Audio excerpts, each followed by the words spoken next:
Boa tarde. Hoje a gente é o grupo 7. Vamos apresentar sobre os Code Assistant Tools, conversar um pouco sobre as vantagens e desvantagens, apresentar as diferenças de cada um. Então, vamos lá. Pode passar o slide.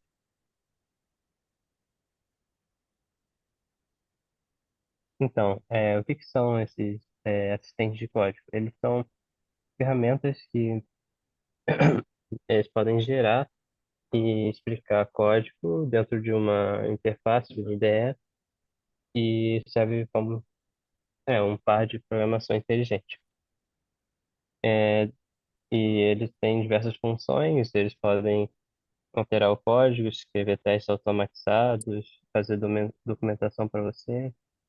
E isso, claro, tem vários benefícios, como, obviamente, reduzir, agilizar, né, o processo de desenvolvimento, porque diminui tarefas repetitivas, ele pode eliminar erros comuns em seu código e também ele é bem beneficente para principalmente pessoas que estão querendo aprender a programar ou que não são da área. Mas também não são só coisas boas, né? Ele também tem limitações e certas desvantagens, como por exemplo, o próprio, a própria ferramenta pode gerar código incorreto, então isso, por causa disso, requer revisão sempre desses códigos gerados. E isso pode fazer gastar mais tempo no desenvolvimento, principalmente para programadores mais veteranos, além de que o uso excesso das ferramentas pode criar uma dependência excessiva. Pode passar. É, bom, alguns dados, né, sobre as vantagens, a gente vai apresentar mais depois, só que só como deixar como assim, uma introdução. É, sobre os ganhos com o uso de Code Assistant Tools, a gente tem mais 15 a 25% na velocidade de entrega de features e 30 a 40% a mais de cobertura de testes automáticos com o uso delas. Ahn, Além disso, as organizações, né, de alto desempenho vêm utilizando bastante. Eles relatam que 60 a 70% dos desenvolvedores utilizam esses assistentes semanalmente. E esse tempo que eles economizam com tarefas repetitivas, etc., eles focam na qualidade, podem focar na qualidade do código. Além disso, cada ferramenta, né, ela tem abordagens diferentes, então a gente vai mostrar isso mais a fundo logo em seguinte. Mas, por exemplo, o Copilot ele tem integração ao ecossistema, tem chat LLM como o chat GPT Claude, o AWS do Amazon Q, e a tendência, né, dessas ferramentas é que eles são agentes multipasso e eles conseguem fazer sequências complexas de operações com maior consciência do contexto do projeto inteiro.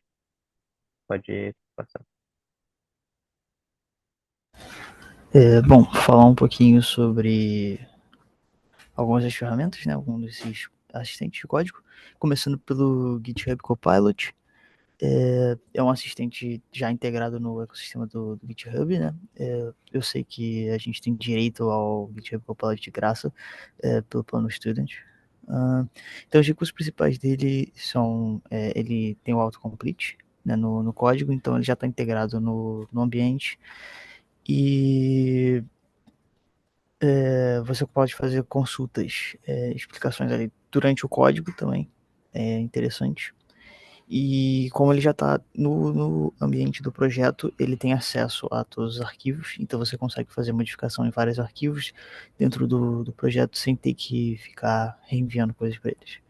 Tem integração com o VS Code, o JetBrains, o Vim, E o Pro dele é que, como eu disse, ele já está conectado no projeto, então ele é onipresente, ele é amplamente adotado e tem uma fácil adoção em times que utilizam o GitHub. O contra é que ele pode ser um pouquinho genérico para projetos específicos, né? O que pode ser um problema geral, assim, com os assistentes de código. Às vezes eles não têm conhecimento muito específico do que você quer. E dependendo do quão grande é o seu projeto, ele pode ser um pouco mais lento para fazer as edições.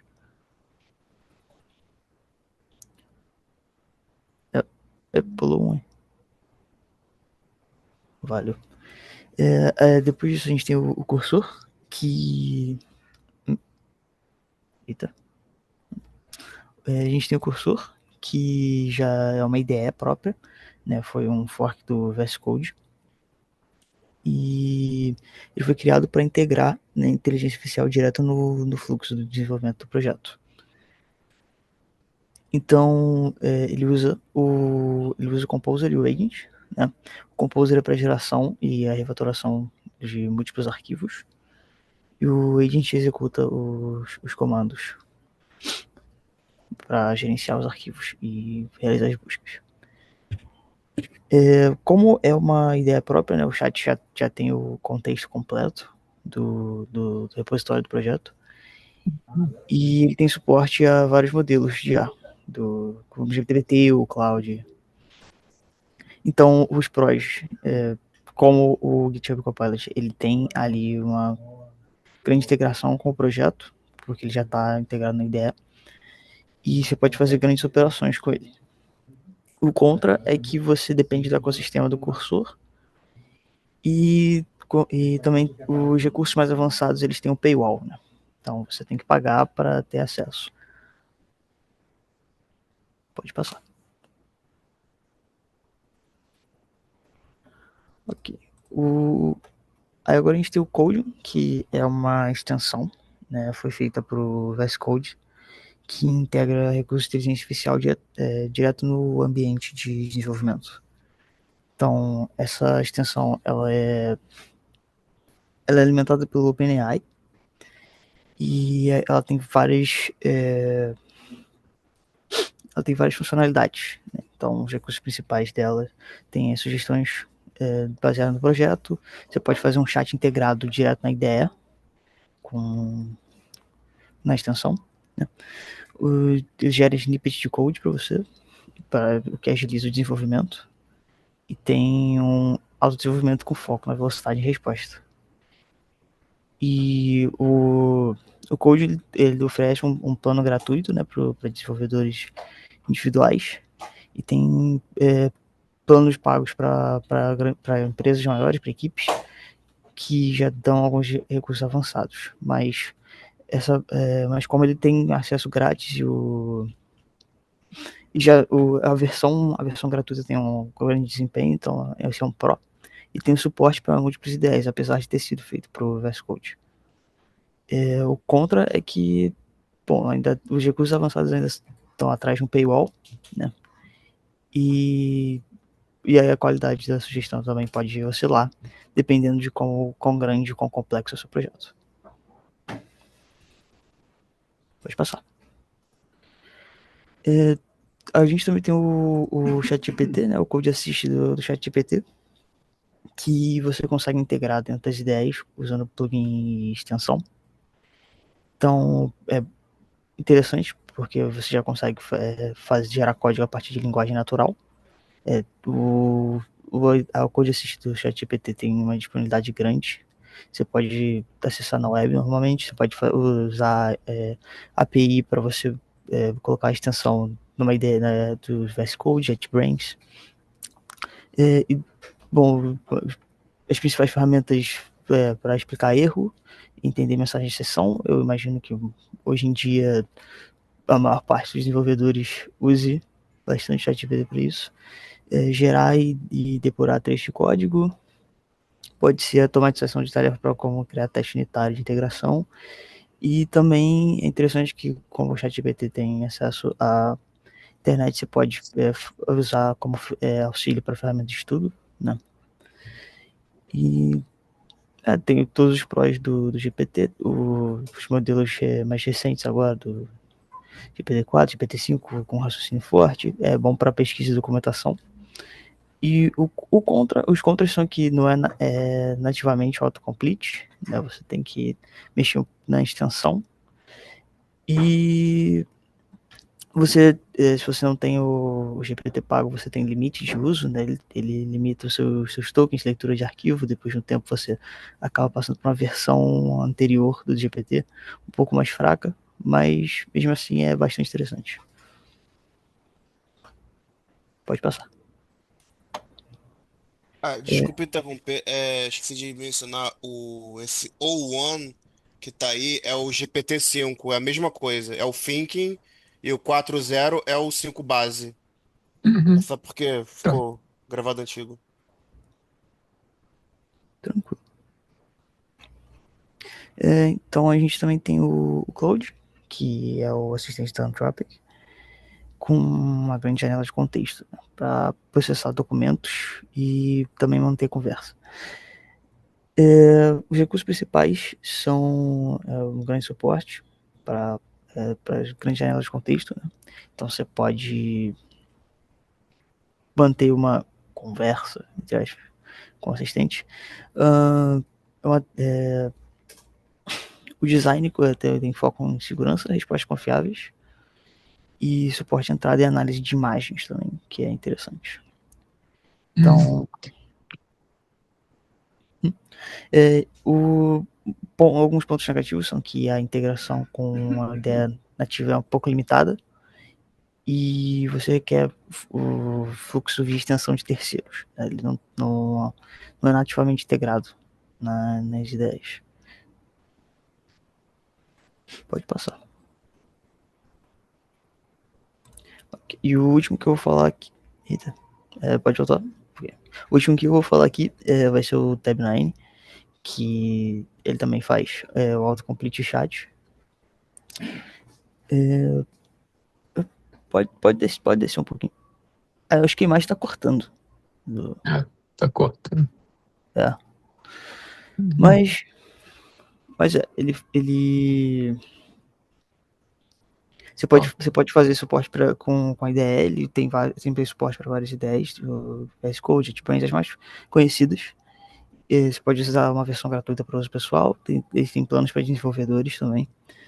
E os recursos principais é que ele completa código, ele tem o chat integrado na IDE também para fazer assistência direta e é usado bastante para você automatizar tarefas, né, como geração de teste, documentação.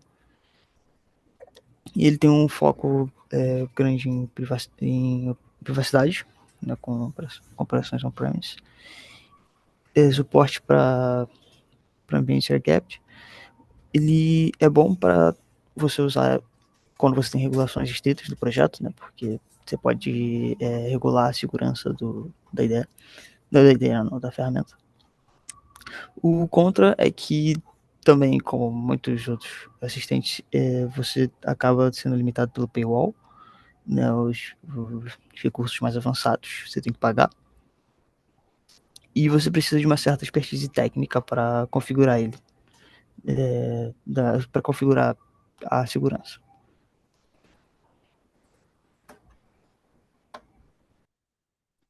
Agora eu vou continuar falando aqui, agora eu vou falar do Llama, que é uma AI da Meta, ué, especializada em programação.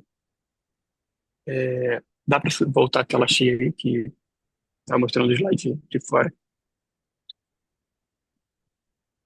É, ela tem uma função bem maneira, que é o fill in the middle, que ela preenche as partes do código não só no final, não só onde for sortar, mas também onde, no meio, se tiver um comentário de alguma coisa a se fazer, ele pode preencher para você. É, ela dá suporte a várias linguagens, basicamente qualquer linguagem que você precisar, ela dá suporte. O, e é uma grande vantagem dela é que o licenciamento é relativamente aberto.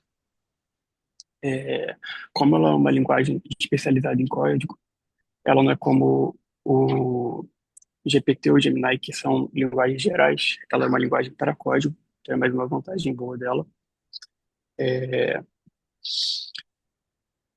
ela é boa com textos longos, mas aí a gente entra num dos pontos dela, que quando o modelo é muito grande, ele exige mais hardware para processar o código.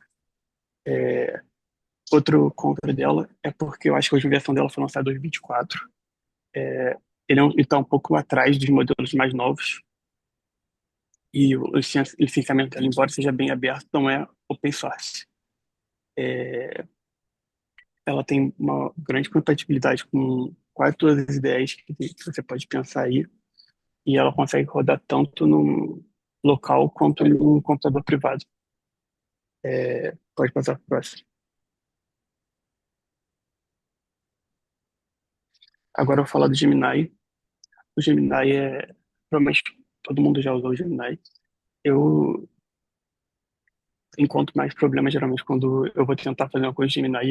Ele alucina bastante, mas é- ele é um IA do Google, né?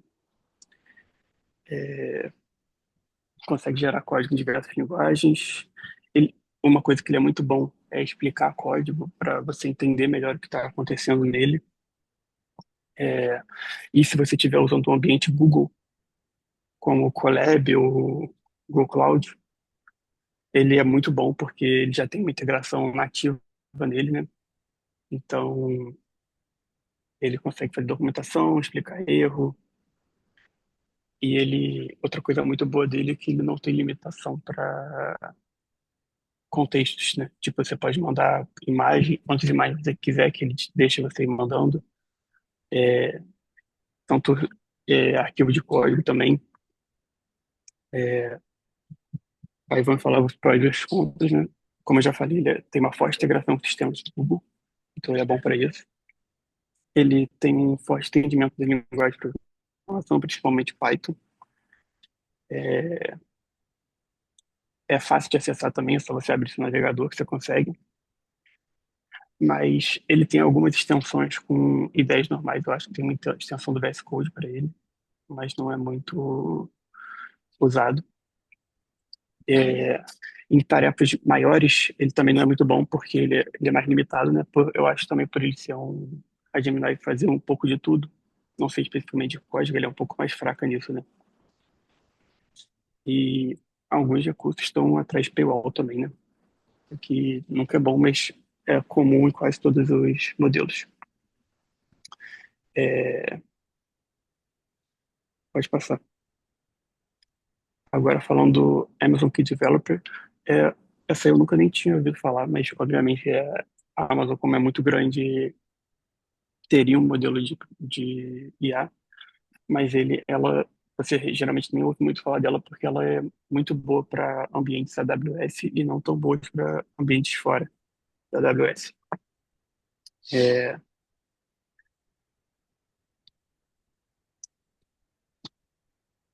o acesso dela está preso por trás do acesso à assinatura da AWS, né?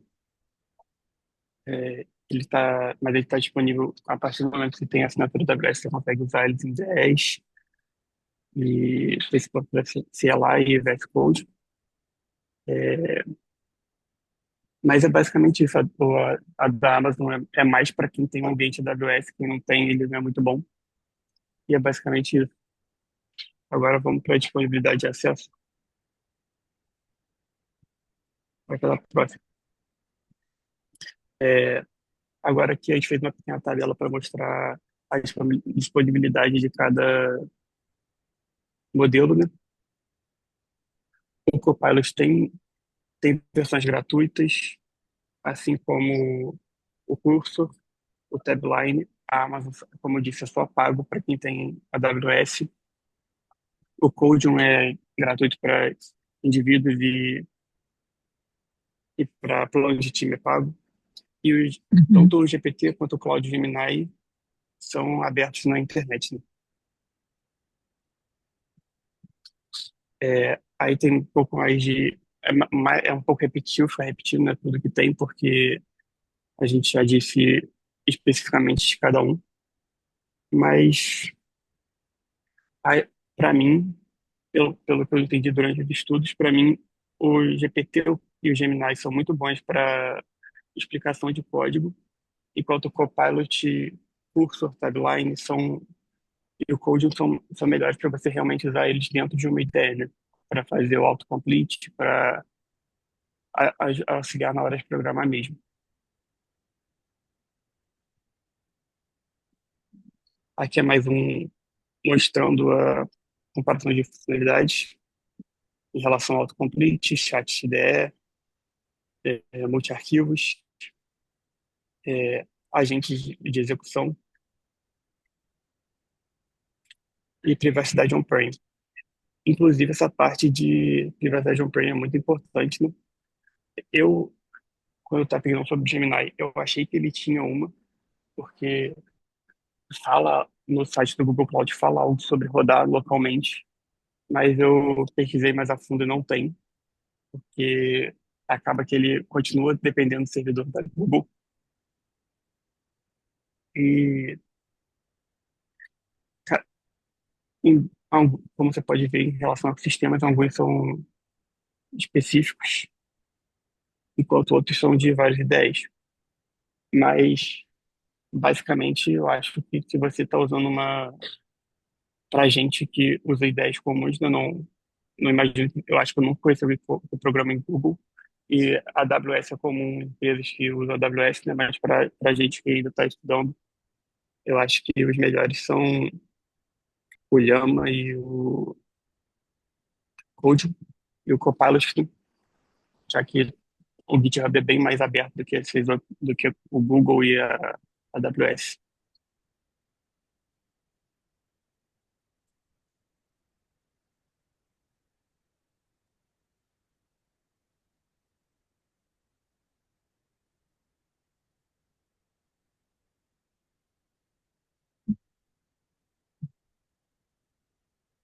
É,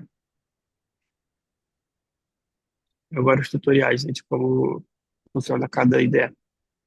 Uhum. É, Alô, alô, tá me vendo? então, assim, pode falar. Ah, não, é que eu achei que essa parte ia ser minha, mas se quiser. Não, mas foi assim, foi assim. É que você não estava falando, eu É, ia. meu microfone soltou. É, então, como o Pedro já falou, agora a gente vai falar sobre a instalação e configuração dos Code Assist.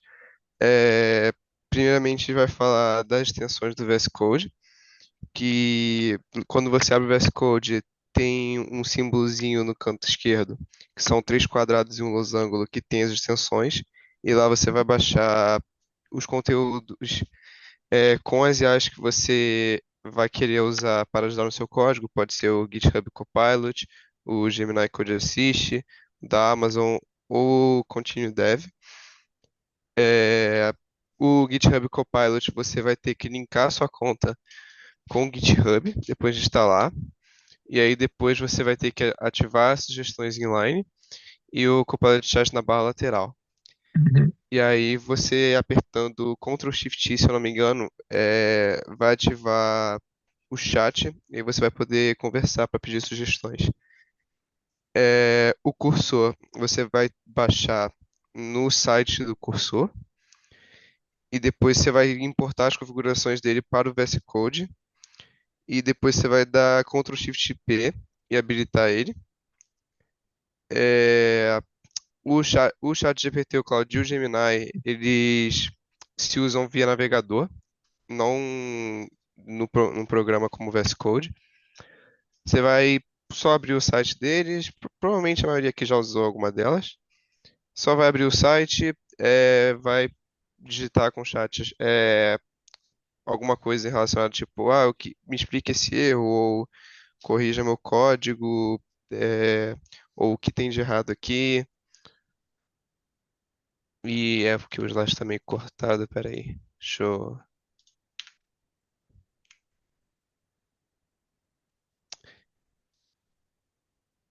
É, E depois disso, você vai ter que pedir acesso ao repositório dos pés quando solicitado, para a maioria dos code assist. E é sempre recomendado fazer um teste rápido antes antes de fazer cada um. Aí tem os primeiros passos para usar o GitHub Copilot. É, o GitHub Copilot ele oferece sugestões para melhorar o seu código e você pode aceitar a sugestão utilizando o Tab ou recusar utilizando o ESC. É, você pode, quando você manda um comando para o GitHub, é, você, ele vai oferecer algumas sugestões e você pode trocar essas sugestões. É, e também você pode conversar com o chat, né? Logicamente é uma IA. E aí você normalmente faz pedidos como explique esse erro, como corrigir, escreva teste para a função, refatora esse código para um certo padrão, ou otimize esse algoritmo para caso o programa esteja meio travado ou lento. É, também é recomendado pedir mudanças pequenas e iterativas para o código, para deixar ele um pouco mais, como pode dizer, simples para o usuário de entender. É, normalmente é sempre bom detalhar o que você quer que o GitHub Copilot faça, que querendo é uma IA um pouco mais simples, um pouco mais crua, principalmente se você não tiver a versão paga. E sempre bom você ler e entender o código do que ele está fazendo, senão você pode simplesmente quase que perder todo o seu progresso só copiando e colando o que a IA faz, aí pode dar um erro que você não sabe o que aconteceu. Agora falando sobre o cursor. O cursor, ele já funciona um pouco, de uma maneira um pouquinho diferente, mas até meio parecida.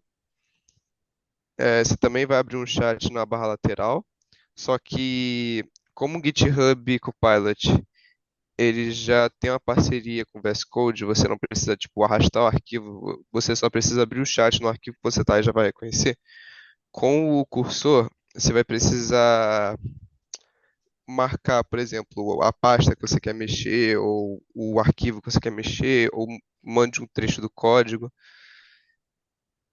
É, e o cursor, ele tem um inline edit, que você clicando Ctrl K, vai aparecer embaixo da linha que você quiser editar, um comando, que você vai meio que abrir um mini chat, perguntando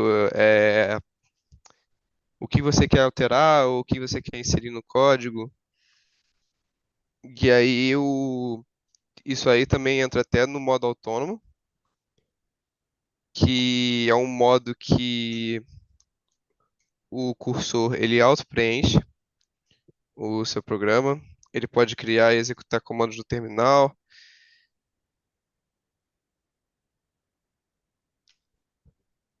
E esse daí é o mais simples que nós temos, que é o que a maioria usa, que é usar o ChatGPT ou Claude de Programação, ou até o Gemini também entra nesse quesito.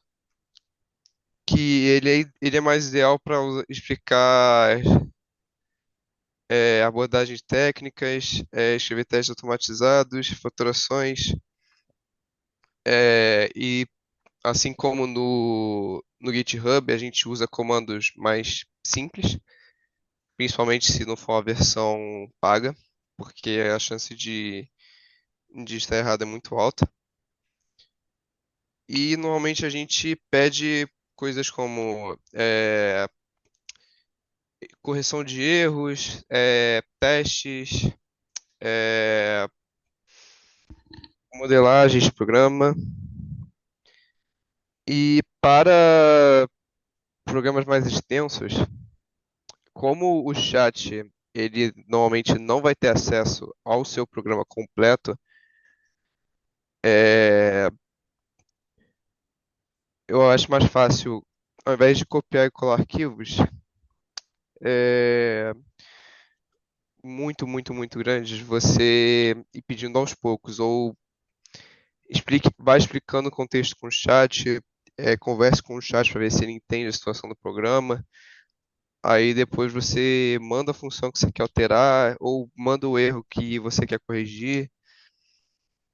E o chat sempre ofereceu uma solução, só que nem sempre ela está certa. Então é sempre recomendável testar ela para ver se está funcionando.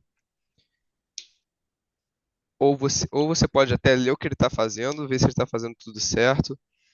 Se você achar que estiver certo, coloque no seu programa e teste. Se não, eu recomendo conversar um pouco mais com o chat até ver a solução mais ideal que tem.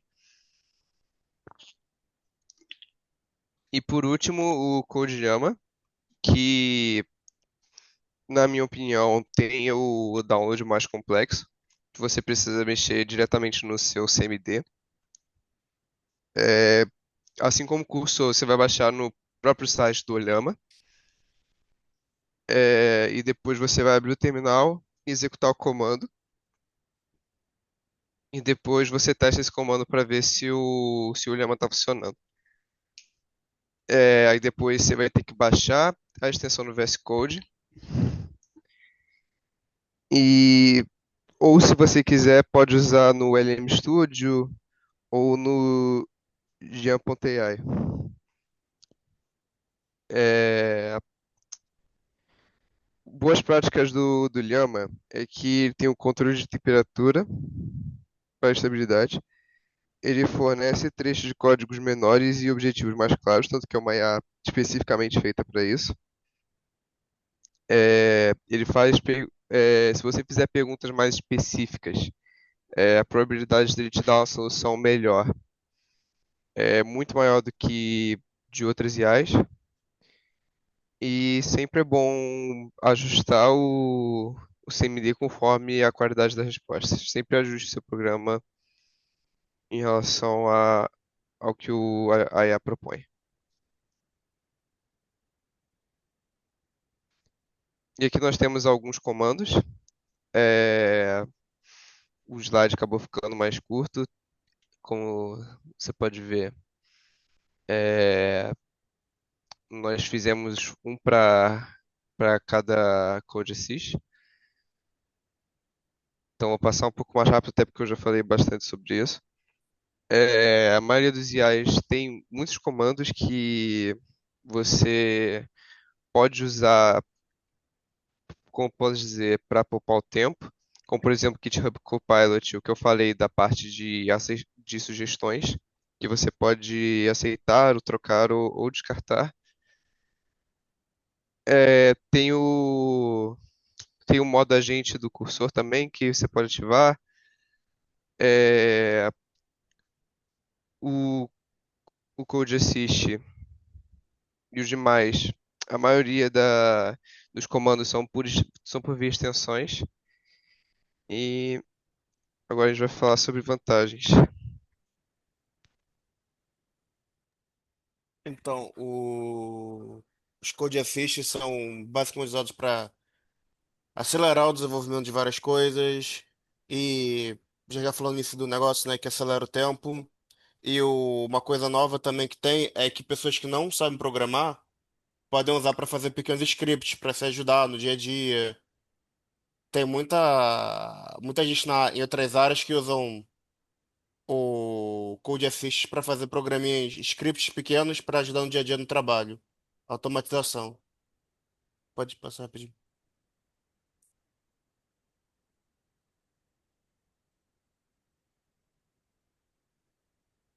Pode.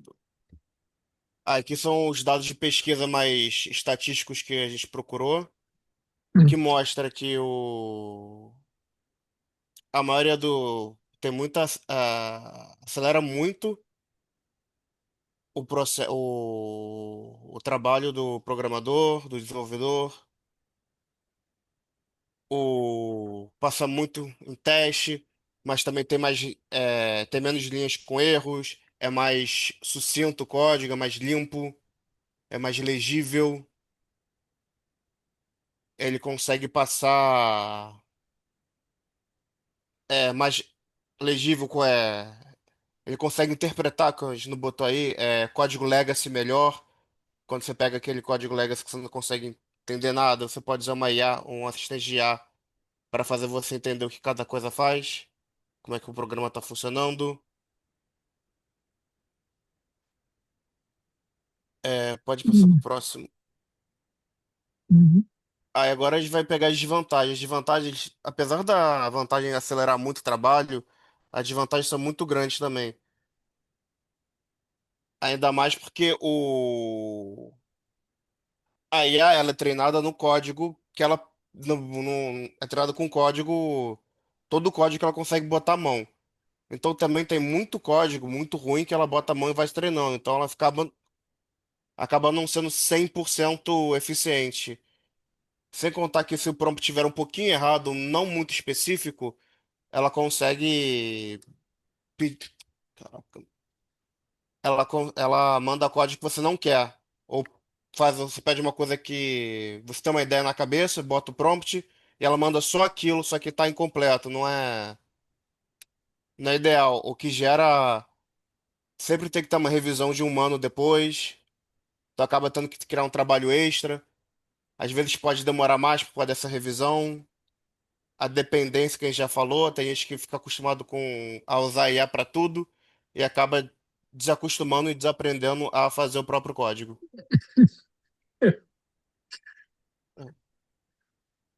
É o próximo slide. Eu falei, o código também é muito menos seguro. uhum. Inclusive, o que eu percebi no outro slide que você deu na aula de terça-feira, algumas referências que a gente usou foram as mesmas. Que foi aquela referência absurda que você falou que tinha mil e poucas referências. 45. É, foi exatamente isso. E tem pesquisas também no Stack Overflow também que mostram que não confia na precisão, porque às vezes o código dá o que você quer, mas não era exatamente o que você quer. Uhum. Fica faltando um pouquinho, e aí você tem que trabalhar em cima daquele código que você não criou para consertar, ou você ficar tentando conversar com a IA até ela te devolver o que você quer. E o desenvolvedores sêniores reportaram também uma queda de produção, porque justamente por essa discussão que tem com a IA, em que eles recebem um código, tem que trabalhar em cima do código que eles deram, que não foram eles que construíram, eles têm que entender toda a lógica que foi usada, não era exatamente o que eles queriam, e acaba tendo que refazer. É, E aí você também tem como isso acaba gerando muita desconfiança, você acaba também perdendo muito tempo tendo que ficar revendo, porque você não sabe se está certo, se vai funcionar. Você abre o teu código, dependendo do que for usar o código, claro, né? Se for alguma coisa que online, você leva o teu código a quebra de segurança. Uhum. Você pode ver a estatística que é quase 5 vezes maior, que é pouco mais 5 vezes maior. 5 vezes não, desculpa. 5 vezes. Pouco mais 5 vezes maior a vulnerabilidade a ataques específicos, a Uhum. lugares específicos. E a IA falha muito em tarefas de segurança críticas também. Então, é bom para agilizar certas funções que você vai fazer, coisas básicas, que você não. Automatizar processos simples, mas coisas mais complexas você acaba tendo uma perda maior que o ganho. Pode ir pro próximo. Aí a gente botou mais dicas rapidinhas, né, para você poder fazer. O não não sofrer muito na mão do IA, né? O principal sendo você usar código que você não compreende completamente. Você pede a IA, você vê que tá rodando, mas você não sabe como tá rodando. Então muita gente que faz, e usa esse código sem nem saber o que tá acontecendo, mas se tá rodando, deixa, né? Isso não acaba causando muitos problemas no futuro. E você também tem que fazer uma medição se você está sendo mais. Desculpa pela interrupção, que tá tendo uma obra aqui do lado. E tá uma Uhum. furadeira no meu ouvido. Não sei se dá pra ouvir. Dá, tá tranquilo. Você tem que especificar claramente o que você quer no código, até coisas que parecem ser óbvias para você, para IA não é óbvio. Então você tem que ser bem específico o que você quer, senão ela vai dar uma coisa bem genérica que vai funcionar, mas não vai funcionar direito, exatamente como você quer. Aí pode ir pro próximo. Ah, essas aqui umas referências. Essas são as referências antigas no arquivo que a gente mandou para você. Tá? As referências Uhum. mais compiladas, mais bonitinhas. Uhum. E foi essa a nossa apresentação de hoje.